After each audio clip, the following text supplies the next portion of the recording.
Imagine it's December 2001. You're a middle-aged schoolteacher in Buenos Aires, Argentina. You've worked for 23 years. You've never missed a payment on anything. You've saved money in a bank account denominated in US dollars because your government promised you the peso was permanently fixed to the dollar. 1 peso, $1. Forever. That was the deal. You wake up on a Friday morning. You need to pay your daughter's university fees. You walk to the bank. The doors are locked. There's a sign. It says accounts are frozen. Not your account specifically. Everyone's accounts. Every account in the country. You stand there with hundreds of other people. Someone is crying. Someone else is banging on the glass. The security guard inside won't make eye contact. You don't understand what's happening. But here's what is happening. The International Monetary Fund has been managing your country's economy for years. They approved every policy. They monitored every budget. They released loans in tranches, conditional on compliance. Your government did everything they asked, and it still collapsed.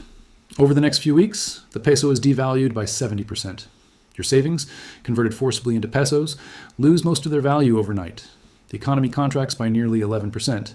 Unemployment soars past 20%. Poverty reaches 53% of the population. 53%. In a country that was once the 10th richest in the world. And here's the part that won't appear in most textbooks. Argentina had already received $23 billion from the IMF. It had followed structural adjustment programs for over a decade. It had privatized its water, its airlines, its oil company, its pensions, its telecommunications. It had cut public spending. It had opened its markets. It did what it was told. And when the collapse came, the IMF told the world that Argentina had failed to implement reforms properly. This is not a story about one country. This is a pattern, and once you see it, you cannot unsee it. There is a story that most people believe about the International Monetary Fund. It goes like this. When a country runs into economic trouble, when it can no longer pay its debts or stabilize its currency, the IMF steps in as a lender of last resort. It provides emergency loans. It offers technical expertise. It helps countries get back on their feet. It is, in this story, a kind of global financial ambulance. That is what people think is happening. Here is what is actually happening. The IMF is not a rescue service. It is a creditor protection mechanism. Its primary function is not to restore economic health to struggling nations. Its primary function is to ensure that debts owed to international creditors, mostly Western banks, bondholders, and financial institutions, get repaid even when those debts are unpayable, even when repaying them requires destroying the debtor nation's economy. The loans the IMF provides come with conditions. These conditions are called structural adjustment programs. They include mandatory privatization of public assets, deregulation of markets, reduction of government spending, elimination of subsidies, and liberalization of trade. These conditions are not negotiable. They are the price of survival. And they are designed, structurally, mathematically, to create permanent dependency. This isn't conspiracy theory. This is documented history. This is how the system was designed. This is who it was designed for. And this is why it produces the same results in country after country, decade after decade. Let me explain the mechanism. To understand why IMF bailouts create dependency, you need to understand one simple thing. The IMF does not give money away. It lends money, at interest, with conditions. The interest rates on IMF loans are generally lower than what distressed countries could obtain on private markets. That sounds generous. But the conditions attached to those loans are where the real cost lies. These conditions are known formally as conditionality. Since the early 1980s, conditionality has become the defining feature of IMF interventions. Here's how it works. When a country approaches the IMF, it is typically in crisis. It cannot pay its debts. Its currency is collapsing. It may be running out of foreign reserves. It needs dollars, euros, or yen to pay international creditors. Without those hard currencies, it faces default. The IMF offers a loan, but the loan is released in pieces called tranches. Each tranche is conditional on the country implementing specific policy changes. These changes almost always include cutting government spending, especially on healthcare, education, and public employment, raising interest rates, which slows the economy further, privatizing state-owned enterprises, often at fire sale prices, removing protections on domestic industries, eliminating subsidies on food, fuel, and basic necessities, liberalizing capital flows, meaning foreign money can enter and exit freely. The IMF calls this stabilization. But let's think about what actually happens. When a government cuts spending during a recession, demand in the economy falls. When demand falls, businesses close. When businesses close, unemployment rises. When unemployment rises, tax revenues fall. When tax revenues fall, the government has even less money, which means it has to cut more. This is called a deflationary spiral. The IMF's standard prescription accelerates this spiral, but it does something else too. The privatization requirements force governments to sell public assets. often the only profitable assets they have to foreign buyers. The capital liberalization requirements mean domestic elites can move their money offshore while ordinary citizens cannot. The subsidy cuts raise the cost of living for the poorest people while the economy is contracting. In other words, the cost of the crisis is transferred from international creditors who made risky loans to ordinary citizens who had no say in the matter. This is not a side effect. This is the design. Let's look at the evidence. In the 1970s, Western banks were flush with deposits from oil-producing nations. They needed somewhere to lend that money. They found willing borrowers in Latin America. Country after country took on massive dollar-denominated debt. The banks encouraged it. Interest rates were low, commodity prices were high. Everyone assumed the good times would continue. They did not. In 1979, the United States Federal Reserve raised interest rates dramatically to combat inflation. This is known as the Volcker shock. Overnight, the cost of servicing dollar-denominated debt skyrocketed. At the same time, a global recession reduced demand for Latin American exports. Commodity prices collapsed. By 1982, Mexico announced it could not pay. Then Argentina, then Brazil, then most of the continent. This was the beginning of what economists call the lost decade. The IMF stepped in with loans, but those loans came with structural adjustment. Country after country was required to cut spending, privatize, and liberalize. What were the results? Between 1980 and 1990, per capita income in Latin America fell by nearly 10%. Poverty doubled. In many countries, healthcare and education systems collapsed. Child malnutrition rates soared. Meanwhile, the banks that had made reckless loans were protected. The Brady Plan of 1989, which finally restructured some Latin American debt, came only after 7 years of adjustment, had already extracted enormous value from debtor nations. And even then, the terms were favorable to creditors. The pattern was established. Reckless lending by international creditors, a crisis that makes repayment impossible, an IMF intervention that prioritizes creditor protection, structural adjustment that devastates the domestic economy, a partial resolution that leaves the country weakened and dependent, and then the cycle repeats. Now let's look at Asia. In the 1990s, Southeast Asian economies were booming. They were called the tiger economies. Foreign capital poured in, property markets and stock markets soared. Western economists praised their openness to global finance. Then, in 1997, it collapsed. It started in Thailand. Investors lost confidence in the currency. The Thai baht, which was pegged to the US dollar, came under attack. Thailand's central bank tried to defend the peg but ran out of reserves. The baht collapsed. Panic spread. Within months, Indonesia, South Korea, Malaysia, and the Philippines were in crisis. Stock markets fell by 50 to 80%. Currencies lost half their value or more. Banks failed. Companies defaulted. The IMF stepped in with the largest bailout packages in history at that time. Indonesia received $43 billion. South Korea received $57 billion. But the conditions were brutal. Indonesia was required to close 16 banks immediately. This triggered a bank run as depositors panicked. Interest rates were raised to over 70%. Government spending was slashed. Subsidies on fuel and food were eliminated. The result was catastrophe. The Indonesian economy contracted by 13% in a single year. Unemployment tripled. Poverty rates doubled. Food prices spiked. There were riots. People died. And here's the critical point. Many economists, including some within the IMF itself, later admitted that the IMF's policies made the crisis worse. The high interest rates were supposed to stabilize currencies by attracting foreign capital. Instead, they bankrupted domestic businesses, which caused more capital flight. Joseph Stiglitz, former chief economist of the World Bank, wrote extensively about this. He argued that the IMF's approach was ideological, not evidence-based, that it prioritized the interests of Wall Street over the interests of the people in debtor nations. He wasn't guessing. He was there. But even after these admissions, the fundamental structure of IMF conditionality did not change. Think about what that means. Let me now explain the mathematical constraint that makes IMF dependency permanent. When a country receives an IMF loan, it does not receive a gift. It receives debt. That debt must be repaid with interest. The structural adjustment programs are supposed to generate the economic growth that will allow repayment. That's the theory. But here's the math. If a country's economy is contracting because of austerity, because the government is cutting spending, because businesses are closing, because unemployment is rising, then its ability to generate tax revenue is also contracting. At the same time, it owes more money than before because of the new IMF loans. So the debt-to-GDP ratio actually increases, even as the country is implementing painful reforms. This is not a rare outcome. This is the typical outcome. Look at the data. Argentina received its first IMF program in 1958. It has received over 20 programs since then. Its debt crises have repeated in 1982, 1989, 2001, and 2018. After each intervention, the country was promised stability.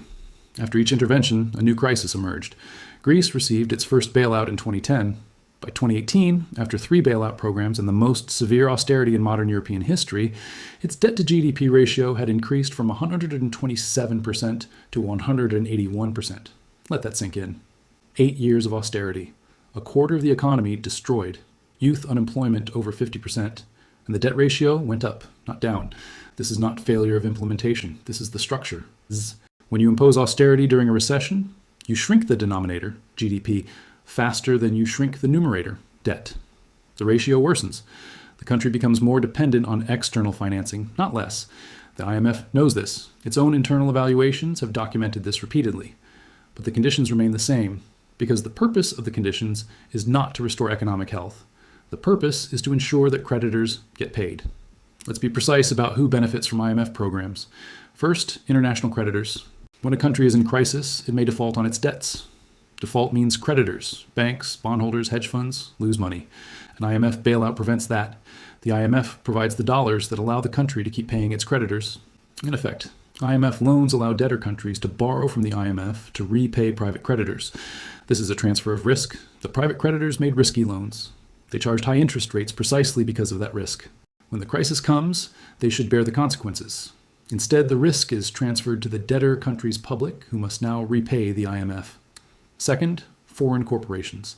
The privatization requirements of structural adjustment force governments to sell public assets. Often, these sales happen during crises when prices are low and domestic buyers don't have capital. Foreign corporations and investors buy ports, utilities, telecommunications networks, and natural resources at a fraction of their real value. This is not speculation. This is documented. In Russia during the 1990s, IMF-supported privatization resulted in the transfer of vast state assets to a small group of oligarchs and foreign investors. Russia's GDP fell by nearly 40% during the reform period. In Bolivia, water privatization, a condition of structural adjustment, led to foreign ownership of municipal water systems. In Cochabamba, prices tripled. There were riots. The privatization was eventually reversed, but only after massive social unrest. Third, domestic elites. Capital liberalization, another standard IMF condition, allows money to move freely across borders. During a crisis, this means wealthy citizens can move their assets offshore before a currency collapse. Ordinary citizens, whose savings are in local banks, cannot. They bear the full cost of devaluation. In Argentina, in 2001, capital flight by the wealthy preceded the crisis. The corralito, the freeze on bank accounts, trapped ordinary depositors. But the money of the connected had already left the country. This is the distributional reality of IMF programs. The costs are socialized. The benefits are privatized. Now let's be precise about who pays. First, public sector workers. Austerity always begins with the public sector. Teachers, nurses, civil servants, sanitation workers. Their wages are frozen or cut. Many are laid off. Pensions are reduced. Retirement ages are raised. In Greece, public sector wages were cut by up to 40%. Pensions were cut 14 times between 2010 and 2018. The minimum pension fell below the poverty line. Second, the poor. Subsidy elimination hits the poorest hardest. When fuel subsidies are cut, transportation costs rise. When food subsidies are cut, malnutrition increases. When healthcare funding is cut, preventable diseases spread. In Nigeria, IMF required fuel subsidy removal in the 1980s and again in 2012, led to massive protests. The price of transportation doubled overnight, affecting everyone who couldn't afford a private vehicle. Third, the next generation. Education cuts reduce opportunities for children. Healthcare cuts affect infant mortality, childhood development, and life expectancy. Young people graduating into a collapsed economy face unemployment, emigration, or informal work. In Greece, more than 400,000 young people left the country between 2010 and 2017. They were the most educated generation in Greek history. They built their futures elsewhere, a loss Greece will never recover. This is not collateral damage. This is the predictable consequence of the policy design. Every IMF evaluation, every academic study, every postmortem shows the same pattern. The burden falls on those who had no role in creating the crisis. Now comes the difficult part. Why does the IMF continue applying policies that demonstrably fail to achieve their stated goals? The answer is not incompetence. The answer is structural. The IMF is governed by a voting system weighted by financial contribution. The United States alone holds nearly 17% of the vote, enough to block any major decision. European nations together hold a similar share. The countries that receive IMF loans have almost no voting power. This means the institution is controlled by creditor nations, not debtor nations. The people who design the programs will never live under them. This is a political constraint that cannot be reformed from within. But there's also an ideological constraint. The IMF was designed in 1944 at Bretton Woods by economists who believed in capital mobility, open markets, and the superiority of Western economic institutions. That ideology has never fundamentally changed. When evidence contradicts the model is not questioned. The implementation is blamed. This is why the same conditions are imposed decade after decade, despite repeated failure. There's also a credibility constraint. If the IMF were to admit that its conditions cause economic damage, it would face legal and political consequences. Debtor nations might refuse to repay.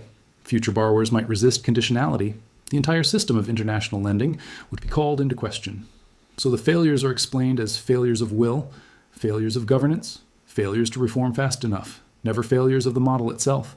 And there is one more constraint: debt itself.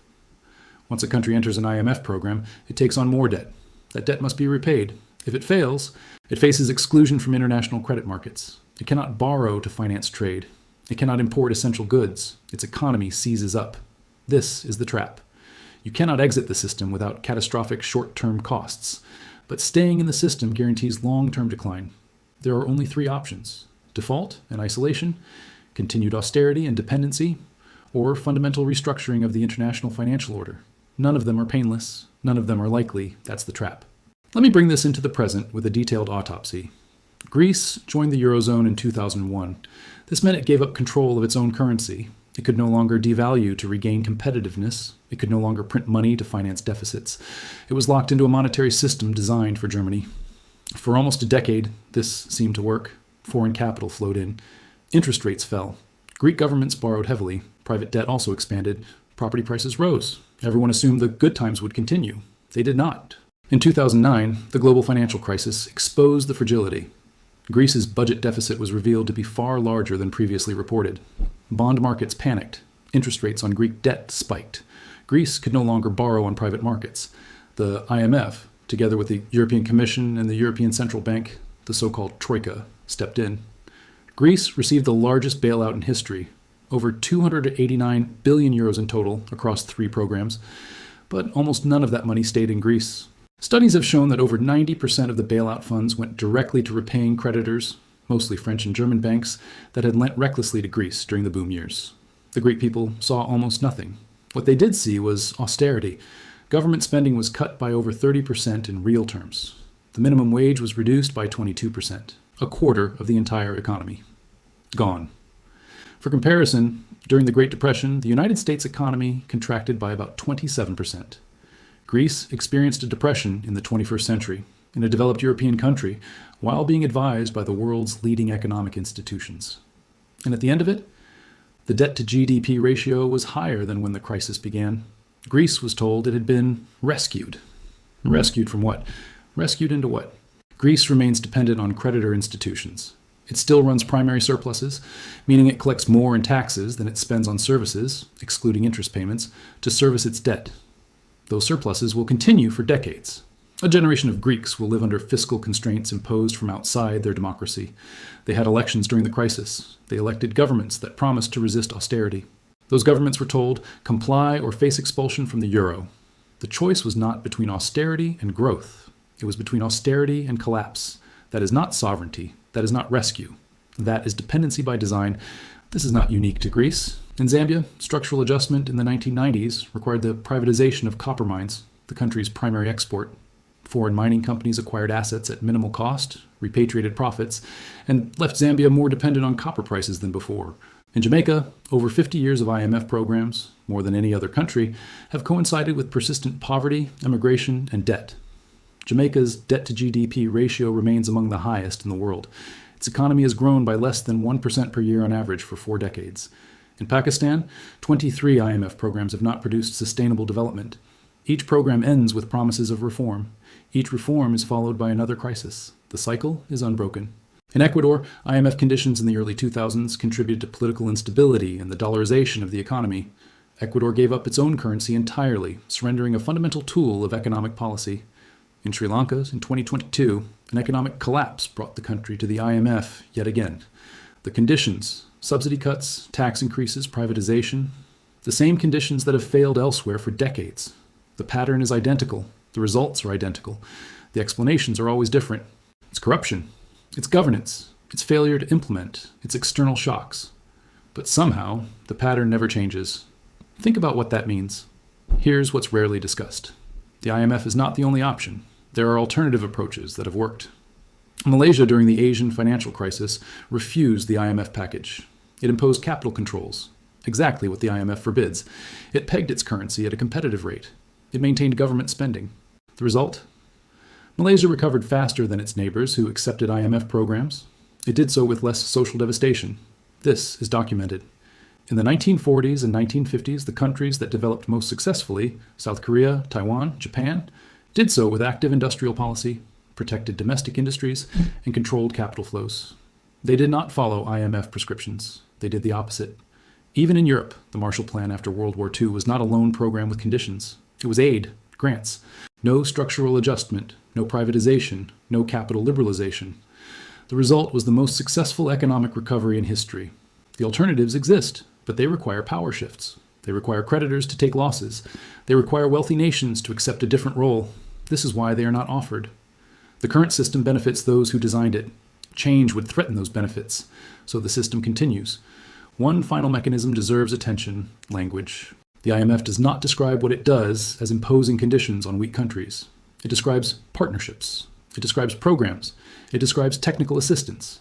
Countries do not surrender sovereignty. They agree to reforms. There is no coercion, only conditionality. The language of rescue masks the reality of dependency. This is not accidental. Institutions that exercise power always develop language to obscure that power. If the IMF described its actions accurately as imposing economic policies on countries that have no alternative, the legitimacy of the system would collapse. So the language is careful. The reports are technical. The conditions are framed as neutral expertise, not political choices. But every policy is a political choice. Cutting pensions is a political choice. Privatizing water is a political choice. Raising interest rates during a recession is a political choice. The IMF makes these choices for countries that have lost the power to choose otherwise, and then it calls it rescue. Let me now name the irreversible constraint. Debt, once accumulated, cannot be wished away.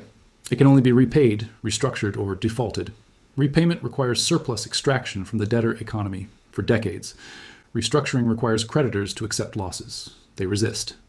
Default invites exclusion, sanctions, and economic warfare. None of these paths are painless. The constraint is mathematical.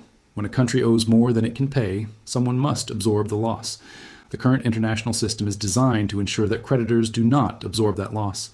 The loss is transferred to the population of the debtor nation through lower wages, through reduced services, through sold assets, through lost futures. This is not a bug in the system. This is the system. And it cannot be reformed by asking creditors to voluntarily accept less. It can only be changed by power, by debtor nations acting collectively, by creditor nations facing consequences for reckless lending, by a fundamental redesign of international financial architecture. None of these are imminent. So the pattern continues. What I have described is historical and structural analysis. This is not financial advice. This is not investment guidance. This is an attempt to understand how systems work, who designs them, who benefits, and who pays. Your conclusions are your own. Go back to Buenos Aires. Go back to that school teacher standing outside a locked bank in December 2001. She did everything right. She saved money. She trusted institutions. She believed her country was being managed by experts, and she lost everything. Not because of her choices, because of the system, because the incentives were designed to protect creditors, not citizens, because the conditions attached to loans made recovery mathematically impossible, because sovereignty was surrendered in exchange for temporary liquidity, because the language of rescue was used to mask the reality of extraction. This pattern is not new. It is not unique. It is not over. Right now, dozens of countries are in debt distress. Many will turn to the IMF. They will receive loans with conditions. They will implement austerity. Their economies will contract. Their people will suffer. Their debt ratios will worsen. They will remain dependent. This will be called rescue. It will be reported as international cooperation. It will be framed as the only option. But it isn't the only option. It's the option chosen by those who designed the system. The question is not whether this pattern will repeat. The question is whether it will ever be seen clearly enough to be changed. History suggests the answer. But history is not destiny, it's just evidence. What you do with that evidence is up to you. This channel exists because systems fail in predictable ways, because the patterns are visible if you know where to look, because understanding how institutions actually work, not how they describe themselves, is the first step towards seeing clearly. Most people never examine these mechanisms until the consequences are personal. By then, it's too late. If this kind of analysis matters to you, consider subscribing, not for predictions, for pattern recognition. The next autopsy is already underway.